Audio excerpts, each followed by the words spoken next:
You might be listening to this because on the outside, your life looks fine. Nothing is obviously wrong. Nothing is falling apart. You're functioning, and yet, inside, something feels heavy, muted, stuck. You wake up already tired. Not the kind of tired sleep fixes, the kind that sits behind your eyes and in your chest. And that confusion makes it worse, because when life is fine, you start turning the blame inward. You wonder why you can't just be grateful. Why motivation feels so far away. Why even simple things feel mentally expensive. So if that's where you are right now, let's slow this moment down together. Nothing is wrong with you for feeling this way, and you don't need to push yourself out of it. Just listen for a moment. Let your shoulders drop a little. You don't have to solve anything here. There's a specific kind of exhaustion that doesn't come from doing too much physically. It comes from thinking too much, from constantly scanning your life, your future, your choices, your pace compared to everyone else, from replaying conversations, from planning 5 steps ahead, from asking yourself quietly, am I doing enough? Am I behind?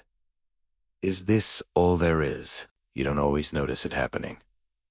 It's subtle, but over time, your mind never fully rests. Even during breaks, it's still evaluating, still calculating, still bracing so you scroll or avoid or procrastinate. Not because you're lazy, but because your system is overloaded, and the more you judge yourself for that, the more stuck you feel. Here's something people rarely say out loud. You can feel exhausted even when nothing is technically wrong.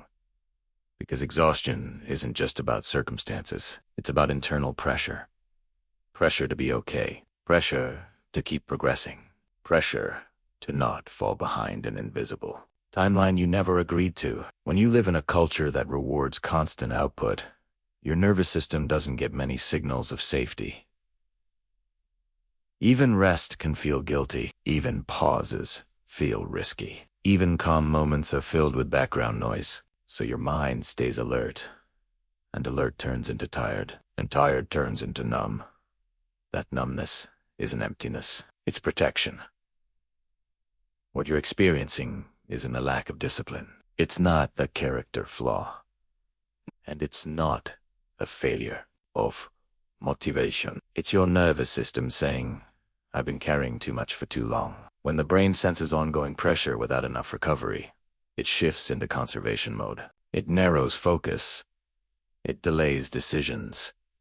It resists effort, not to sabotage you, but to keep you safe. That's why starting feels hard. That's why clarity feels distant. That's why even things you care about feel strangely unreachable. Your system is tired of thinking its way through everything. And here's where relief begins. You don't need to think your way out of this. You don't need a new plan. You don't need to optimize yourself. You don't need to fix your mindset. The stuck feeling eases when pressure eases. Not when you apply more force. When you stop demanding answers from an exhausted mind, space opens up. And in that space, something gentle returns.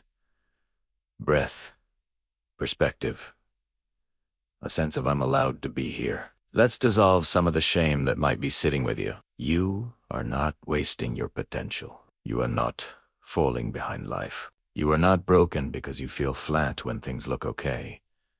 This phase doesn't mean you've lost direction. It means your system is asking for respect. And respect doesn't always look like action. Sometimes it looks like permission. Permission to not have it all figured out.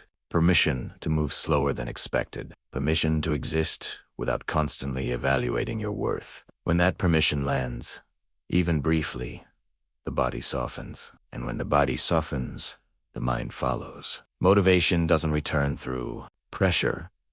It returns through safety. When you feel safe enough to stop performing, clarity starts to come back on its own. Not in loud breakthroughs, in small, quiet ways. A thought that feels lighter. A moment of interest, a sense of maybe later instead of never. That's not laziness lifting. That's your system rebalancing. You don't need to chase that feeling. You just need to stop scaring it away. There is something deeply intelligent about slowing down when you're overwhelmed. It's not giving up. It's listening. And listening is how trust rebuilds.